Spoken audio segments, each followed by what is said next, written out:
Welcome to the Vital Spirit podcast. I'm Dr. Kelly Livingston, a naturopathic physician and your guide to a new health reality, one that connects body, mind, and spirit. Together, we'll dive deep into the art and science of holistic healing. Through working with hundreds of women through midlife transitions, I've discovered something profound. Most of our physical and emotional challenges are rooted in a maladaptive stress response.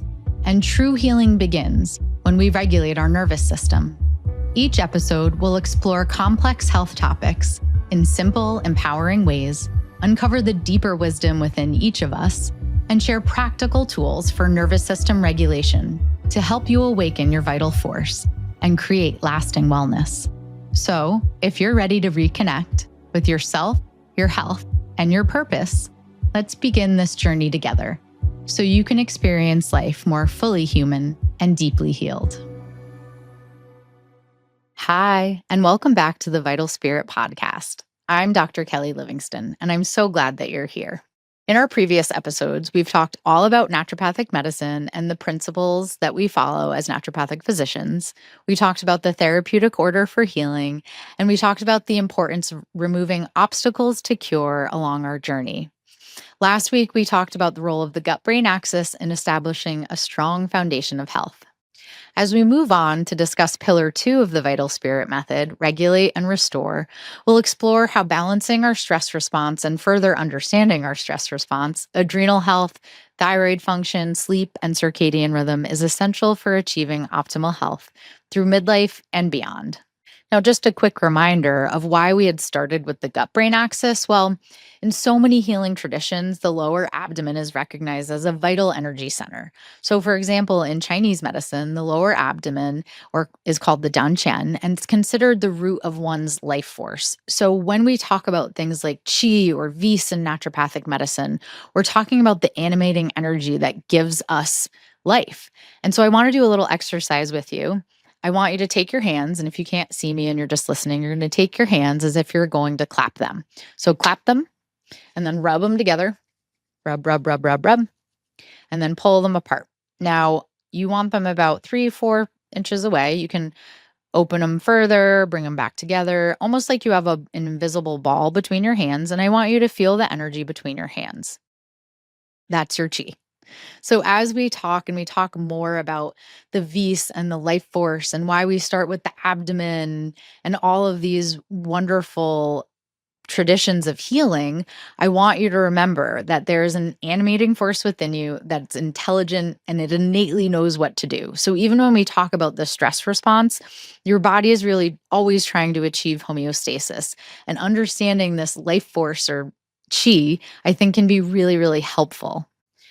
As a holistic practitioner focusing on mind, body, spirit medicine, it can be difficult to understand all of the layers of healing, right? So I do love starting with new patients on a physical plane and removing those obstacles to cure. We look at blood work, we talk about symptoms and medical history, right? But I also know that you can think about the healing process and all the different levels of existence almost like circles that influence one another. So sure, we have the physical, but we also have mental, emotional, spiritual. Much like in yogic philosophy, you have your koshas. So they represent different layers of existence: physical, energetic, mental, spiritual. And each of these layers influences one another. So it's very helpful for me to work in a methodical way and rule things out in order to know that there's a potential that there's another influence or another layer that we might have to work on. So once we've gotten this foundational energy center of our gut aligned and our gut-brain axis communicating in a healthy way, then that is the time that we can move further on down the line and work on things like your HPA axis and your HPT axis. What does that even mean, right?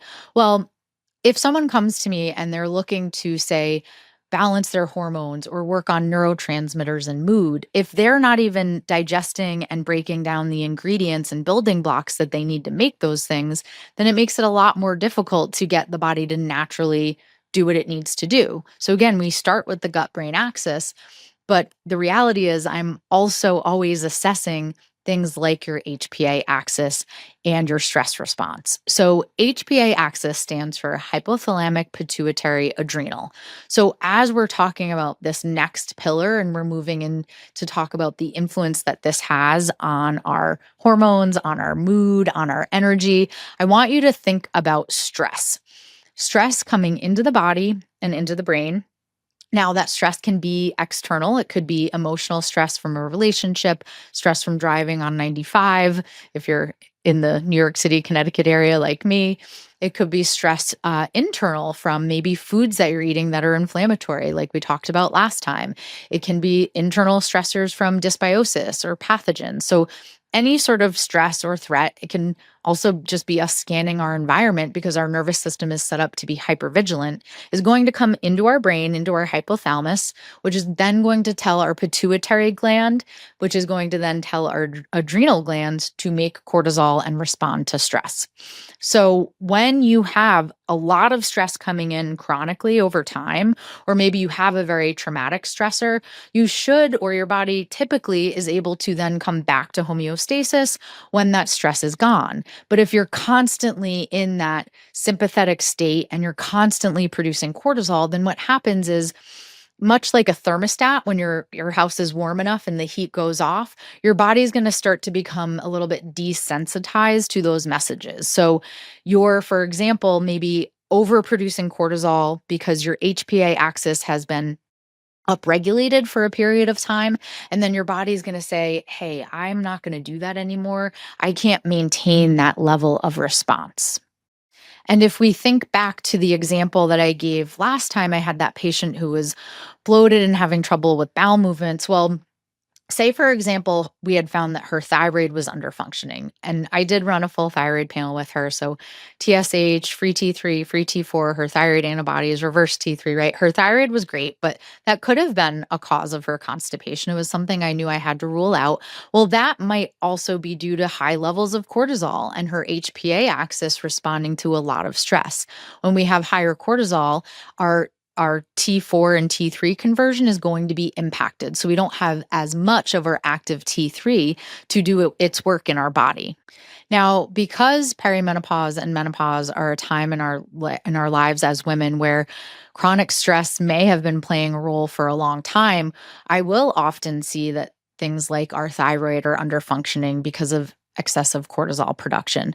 But what also starts to happen is that our body really says, hey, I can't do this anymore. Now's not the time to keep pushing through things. And I think, as I spoke about in the first episode, that can be a really profound and wonderful thing for us to pause and get quiet and listen to the messages from our body.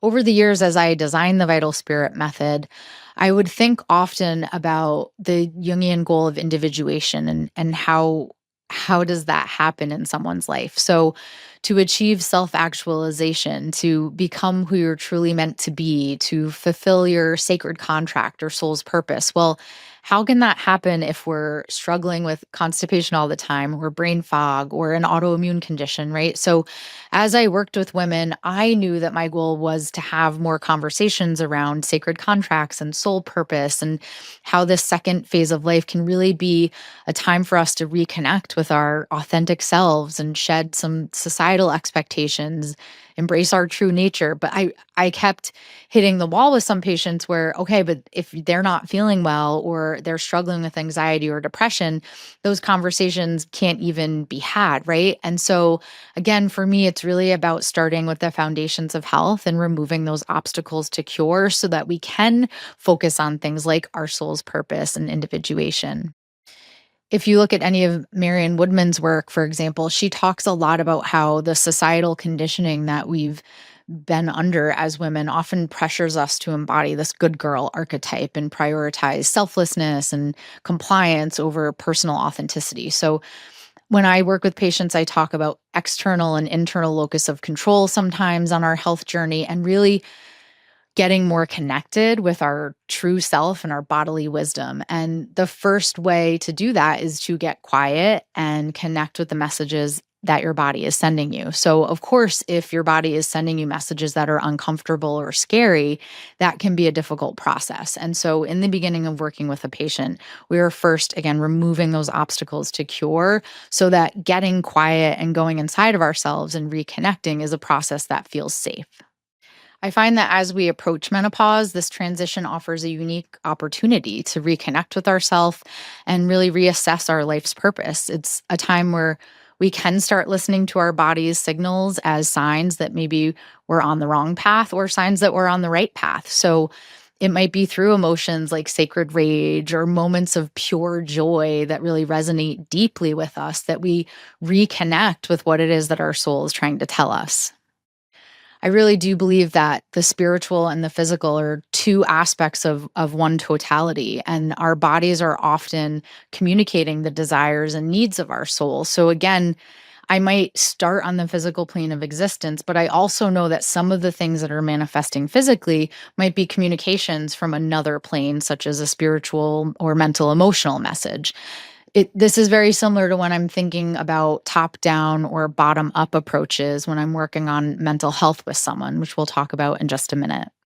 Now, because the gut-brain axis plays a role in our HPA axis and vice versa, assessing the function of these axes in women is a wonderful gateway to understanding how the body is responding to stress and the role that stress is playing physiologically, as well as mentally, spiritually, and emotionally. I think I teased this a little bit in our last episode, and I said I was going to talk about one of my favorite hormones to test that I think is really underutilized and not really talked about enough. And this is pregnenolone. It is a prohormone or precursor to your other sex hormones. So it's something that I talk about with all women that I treat essentially. And that's because it's a wonderful way to look at the impact that stress over time has had on our HPA axis. So, in our last episode, I said that I was going to talk today about one of my favorite hormones to test for women through perimenopause and menopause. And I actually did test this in the example patient that I gave you guys, and this was low in her as well. So, that hormone is pregnenolone. And we often call this the mother hormone. So, pregnenolone is a precursor to your other hormones, such as cortisol, estrogen, progesterone, and testosterone. I very often show patients, men and women, what the pregnenolone steal looks like in my office. Now, in the context of HPA axis dysfunction, the term pregnenolone steal is not exactly accurate, but it rolls off the tongue a lot better. And so you might hear me use that interchangeably. But essentially, what happens is that your body needs cortisol and B vitamins and acetyl CoA, and they come into the body and they become pregnenolone. And pregnenolone is this prohormone precursor. And essentially, it can go down two pathways. Pregnenolone can become progesterone and then cortisol, or pregnenolone can become DHEA, testosterone, and estrogen. Now, if pregnenolone is preferentially making cortisol, because when you're in fight or flight, you don't want to die, your body wants to live, your body's going to take pregnenolone and utilize it to make cortisol in response to a threat. So we've called this the pregnenolone steal. It's just not it's not really stealing pregnenolone, so some practitioners don't like that term. But essentially what happens over time is that you're preferentially making cortisol, and what can become depleted will be progesterone and pregnenolone. Now, remember, progesterone, we'll talk a little more about what happens hormonally during perimenopause and menopause, but just so you know, progesterone is declining in that phase. So now you have a double whammy of your progesterone is being pulled on by over manufacturing cortisol. And now you also will start to see lower pregnenolone. And this is something that I find is really valuable to test in my practice because this can impact hormone imbalances, mood, sleep, cognitive function. Low pregnenolone can feel like brain fog. So it's something that I like to assess in all of my new patients.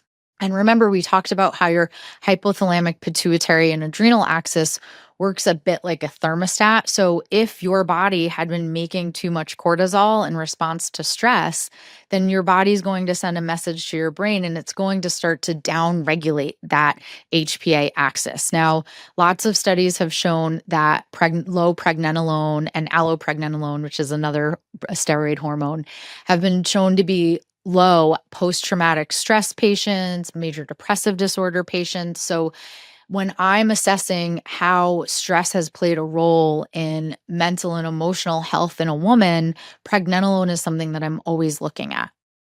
When I'm opening up conversations with women about how stress has maybe played a role or how their role in giving to others and not taking care of their self has played a role in some of the hormone imbalances that we might be working on or seeing.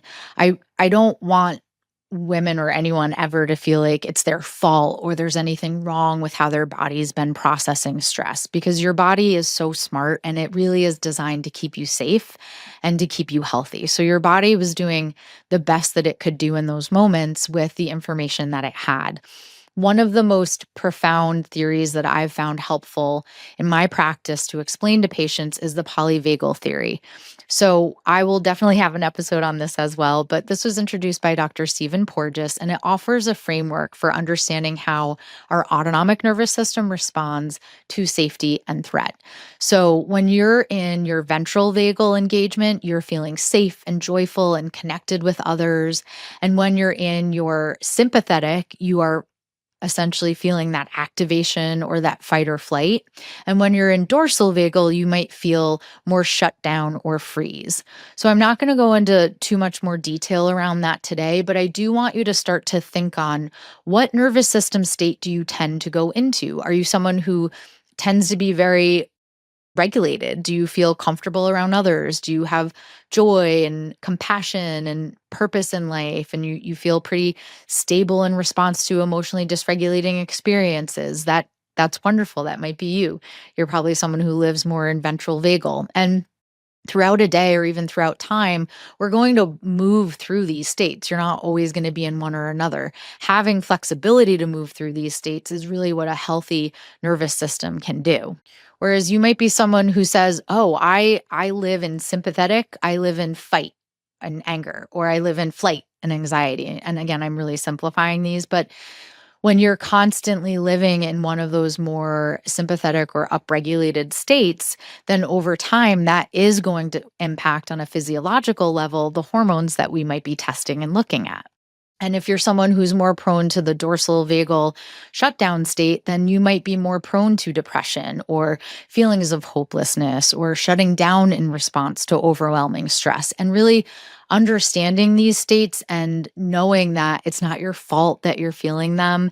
It is how your nervous system was essentially created and programmed, and that you also do have some power and control to help your body regulate and move through these states in a more healthy way. This can be just such a wonderful aha moment for patients. And I love introducing this concept just to understand how your nervous system state and your response to stress and maybe some of the behaviors and habits that you have as a result of that nervous system state are contributing to those physiological obstacles to cure that we're working on our health awakening journey.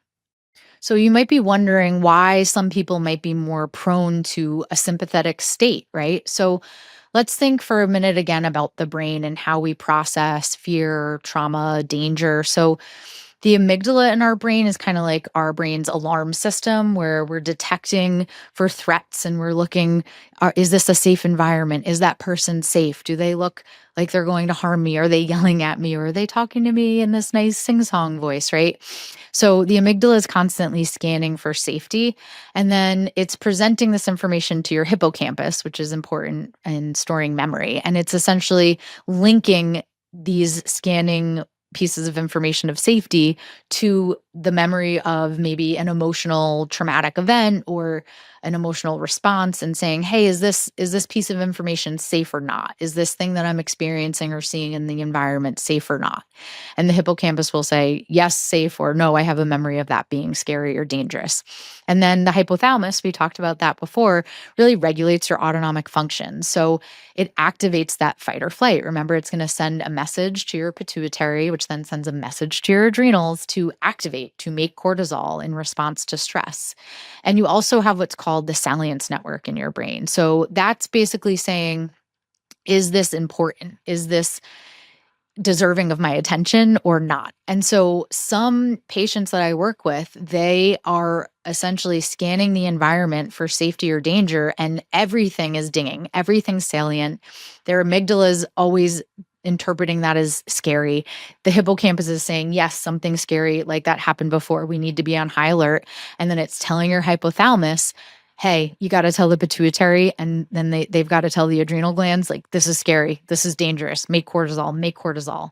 And remember, if you're pulling on that cortisol lever, you're depleting progesterone, and then you're depleting pregnenolone, and you're desensitizing that whole feedback loop, so that the end result can often be states of burnout. And the way that your nervous system state and your interpretation of safety or danger contributes to this over time is what I'm essentially looking at in every new patient that comes to see me, because it's going to impact everything else in their body. So I know I gave a lot of information here, but I really wanted you to understand that it's not just about measuring cortisol and saying, oh, you have too much cortisol or too little cortisol. It's not just about even recognizing what nervous system state you tend to live in. It really is a holistic approach to understanding how and why you might interpret certain things as dangerous or not in your environment. And then over time, how your body has really tried to get back to homeostasis and been able to or unable to. And I find that implementing nervous system regulating tools, like we've talked about in many of our other episodes, is a way that you can start to retrain that HPA axis. You can help the amygdala to not be so scared. You can start to come into your body and feel safe with that experience. And when you're able to do that is when you're also able to really hear from your soul what your purpose is. You're able then to get more gut instinct dings of yes, no, for me, not for me. That lights me up and brings me joy, or ooh, that taps into my sacred rage, not so much going there. So if we're constantly in a nervous system dysregulation state, that feels really overwhelming and noisy, and we can't necessarily get in touch with those more nuanced messages. And if we're battling a physical health issue, it's also a lot harder to get quiet with ourselves and say, what is my sacred contract? What is my purpose here? And how can I fulfill that? And when I'm working with women, I again have this, I guess, fairly lofty goal of individuation and self-actualization, and guiding every woman on that journey and helping them to get back in touch with themselves and to get rid of some of the conditioning and programming that maybe wasn't working for them. And sometimes just looking at how stress has impacted hormones in a lab is really helpful to get everything to come together and make sense. So, okay, what can we do about that all, right? Maybe you've heard some of this today and it really resonated with you and you just want to know, okay, well, what do I do about it? Well, without seeing all of your cortisol curves and HPA axis health and pregnenolone, I can guarantee that having a routine where you are exposing your eyes to sun as early as you can in the morning will be really helpful to get your cortisol and circadian rhythms on track. And one thing I like to do first thing when I wake up, or sometimes I'll do this at night, is a body scan exercise. So, body scan exercises are a great way to practice somatic awareness. And when you engage in a body scan exercise and you're able to be in your body, you're learning how to communicate with some of those signs and messages that your soul might be trying to tell you. If you're new to body scans, I just want to introduce the concept of metacognition, or thinking about thinking, essentially. So I want you to just pause for a moment, and you can place your hands on your belly or your hands on your thighs and just connect with your body for a minute and just notice any thoughts or emotions that arise. And you can close your eyes if that makes you feel comfortable. But I just want you to put your hands on your body and for one moment notice how that feels. And when you start to explore some of the thoughts and emotions that might arise with compassionate inquiry, essentially, you will start to see that there could be patterns to some of those thoughts and emotions that arise when you get quiet with your body, and you can start to ask questions around where some of those thoughts and emotions may have come from. Now, with patients I work with, I will often use something called the safe and sound protocol, which was designed by Dr. Stephen Porges and has to do with that polyvagal theory that I mentioned. And I will talk more about this in an episode.